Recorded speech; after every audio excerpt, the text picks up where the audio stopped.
Welcome friends to my YouTube channel. Today I have come with a new topic. We already have discussed the different topic on the previous videos, and today I have come to the topic of geochemical exploration. Like what all the approaches are required for geochemical exploration for the sedimentary basin analysis. So basically, what is geochemical exploration? So exploration or the approaches required to know about the sedimentary basin, like we understand how um, this sedimentary basin has formed chemically, like what all the elements has been deposited during the sedimentary basins. So today we'll be discussing about those topics. So how these are analyzed according to the geochemical exploration. So we'll get ready with the topic. So geochemical exploration is any method of mineral or petroleum exploration that utilizes systematic measurement of one or more chemical properties of naturally occurring material. So what we understand from this is basically this is a mineral or petroleum exploration. As you know that petroleum or the crude oil or the hydrocarbons are formed due to the presence of minerals. So we use some systematic measurements of geochemical exploration to know the chemical properties of one or more chemicals which are formed or occur naturally, like under the surface or the subsurface of the earth. The sedimentary basins which are formed, those are formed like which properties of the chemical. So the topic tells about how these sedimentary basins are formed on the basis of chemical properties. Now, the materials analyzed most commonly are rock, soil, stream and lake sediment, natural waters. So it's saying that the materials are analyzed mostly of rock, like what type of rocks are present on the sedimentary basins, and what soil, what are the stream is flow of water, something kind of like that, or lake sediments, like you suppose if there is a stream of any like flow of water, and the lake, what all the sediments, what all the chemical properties was sedimented, and the natural waters, like we know that the rainwater or the river or the lake or the seashore seawater. So these all natural commodities have helps in analyzing the materials which are been formed in the uh, sedimentary basins to form the sedimentary basin with the chemical, like with chemical reactions, natural chemical reactions. So now the ores of metals such as copper, nickel, aluminum are the most common target of geochemical exploration. So the ores, this is the metallic, that we can call as the geochemical exploration. So these metals such as copper, nickel, aluminum are the most common targeted in the geochemical exploration, like what all the metals are present in the subsurface. Now, non-metallic commodities like diamonds, talc, fluorite, and deposits of oil and gas are also sought by geochemical exploration. So this geochemical exploration says about all both metallic and non-metallic commodities under the subsurface, as well as also the deposits of oil and gas, so that when we do this geochemical exploration, we can understand the certain area or the certain part of the earth has the proof of or the deposits of oil and gas, and with the help of this geochemical exploration we can understand that this area contains some hydrocarbons deposits, and we can say that okay, this area is good for drilling, or this area is possess some hydrocarbons properties. Now, the samples of soil, lake sediments and water, geological deposits, rock, vegetation and humus, animal tissues, microorganisms, gases are collected and tested. So during this exploration, the samples of soils, like that period of that part of land or the earth, some samples are taken, like soil samples, lake sediments and water, geological deposits, rocks, vegetations, and the animal tissues. And one thing I would like to say here is, like, as we know that the hydrocarbons are generated from the microorganisms and the animals. So the main base for the hydrocarbon generation is the microorganism and the animal tissues. And like if you have vegetation, that like vegetations or the tree or something, some part of tree, that are converted into the coil. And but when this animal tissues or the animal or the microorganisms are deposited in the under high pressure and temperature from billions and billions of years, then that are converted into hydrocarbons. And when the temperature is increases, like catagenesis, metagenesis, diagenesis, those are converted into the gases. Like when the temperature is higher, that are converted into gases. But when there is a limited temperature, that are in the hydrocarbon phase, like we can say the kerosene phase. So there are some analysis for the geochemical exploration. From that, biomarker, one is the biomarker analysis, another is the isotopic analysis.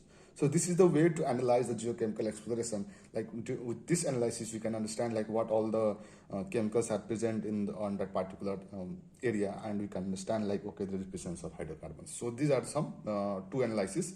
With the help of that, we can understand the particular area about a hydrocarbon. So found in oils, rock extracts, recent sediments, and soil extracts. So these are the samples taken from the rock or the formation to understand, okay, these samples are had some properties of hydrocarbons. Now they are analyzed using a gas chromatography and a mass spectrometry. So they are also analyzed using gas chromatography. Chromatography is nothing but, we can say, like it's mixture separation. Like suppose there is a mixture of oil and water, or the composition, like, so we can say the milk and sugar. So this use of this chromatography, we can separate the mixture, the elements of the mixture. Like if the mixture of sugar and milk, with this chromatography process, we can separate the milk and sugar separately. In the same process, these analyses are analyzed using that process. And mass spectrometry. So mass spectrometry is nothing, it is an analytical tool used for measuring mass to charge ratio of one or more molecules present in sample. You can write it down about the spectrometry, what is the spectrometry and chromatography.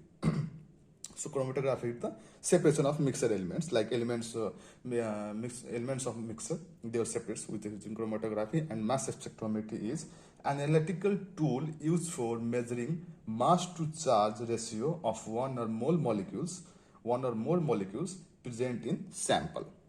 So this is the analysis to understand the geochemical exploration. So these two methods are used for the analysis.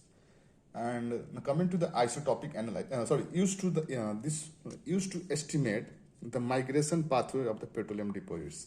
So it's also estimates or to identify the permeability of the deposits of the petroleum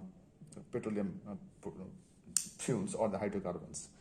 So it estimates about how these all migrated from this hydrocarbons are generated in some other places, like a small places. Later, when there is a pathway for migration, that are collected in the reservoir, and that pathway is calculated or analyzed by the using biomarker analysis of the geochemical exploration. Now coming to the isotopic analysis. First of all, you understand what is this isotopic.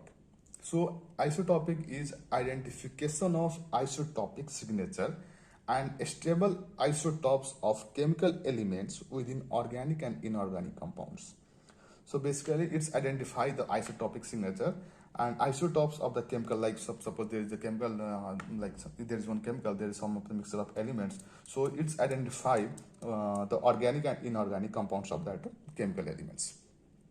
So isotopic ratio analyzed to determine hydrocarbon origin, like how this hydrocarbon is originated or generated, or at which place and at what time, and how old these are. So this isotopic analysis says about like how old the hydrocarbons are or how this hydrocarbon is generated.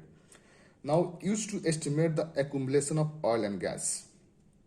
This also estimate how much this oil and gas are accumulated and how this oil and gas are accumulated in the reservoir. Now moving to the next.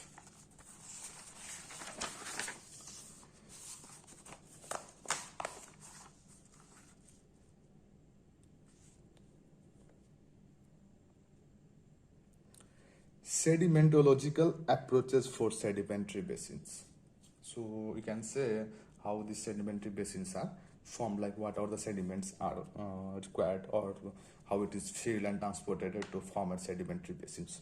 So it is a geologic method by which the formation and evolution history of a sedimentary basin is uh, revealed by analyzing the sediment fill and subsidence. So basically to say that how this formation and the sedimentary or the history of sedimentary basin, like analyzing the sediment fill. Suppose like in the earlier days, those some of the animals if you get any animal's property on that from the old days, with the help of that we can analyze that how old these sedimentary basins are and how this how this is evaluated and what is the history, like how old it is. We can analyze with these sedimentology approaches. Now, how the sediments field was transported or precipitated and reveal sources of the sediment field. It also says about what are the sediments, what suppose there is an erosion or weathering or the deposition. So it will say about how this was transported and precipitated and other reveal other sources for the sediment field. Like suppose it was transported through, it can be transported through water, it can be transported through also water, it can also be transported through air or some other sources. And this also says and how this precipitated means how this got compacted at like where it got compacted, how the pressure was built, and how this and at what place it was built. So other sources are also revealed and during the sedimentation field. Now the sedimentary basis analysis is largely conducted by two types of geologists who have slightly different goals and approaches. So it's saying like this sedimentary basins analysis is basically done by two types of geologists, and they have different slightly different goals and approaches towards the sedimentary basin study or the analysis. So the petroleum geologist whose ultimate goal is to determine the possible presence and extent of hydrocarbons and hydrocarbons. So there is two geologists, that is one is petroleum geologist, another is academic geologist. So petroleum geologist is the main ultimate goal is to determine the possible presence and extent of the hydrocarbons. Means what it's mainly focused on the presence of hydrocarbons. They focus on understanding how is there a presence of hydrocarbons or not, or what is the like at what period and at what amount of hydrocarbons are present.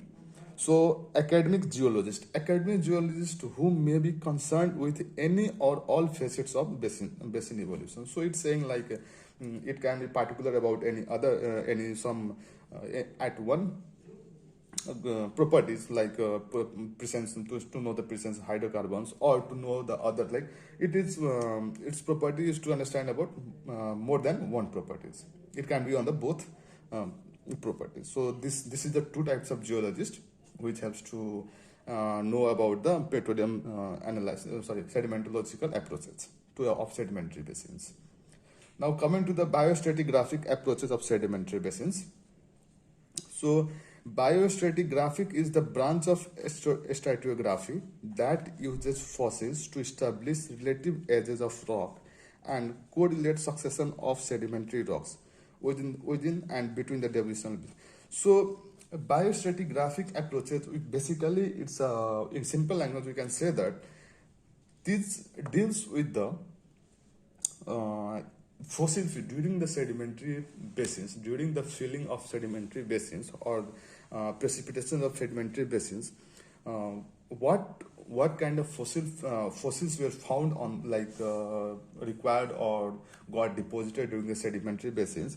With the help of those fossils, we can understand the age of rock or the age of sedimentary basins, like how old these sedimentary basins are, what kind of hydrocarbons be generated, what can be the properties of the hydrocarbons, is it high pressure zones or the high temperature, also the viscosity of hydrocarbons, and many other things about the hydrocarbons.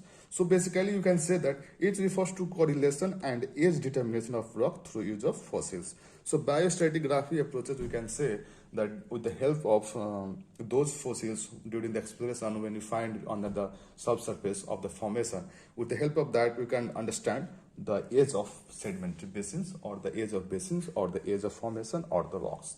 So this much is for today. Thank you for today, and thank you for watching my video. If you like my video, subscribe it, like it, and share with your friends. Thank you for today.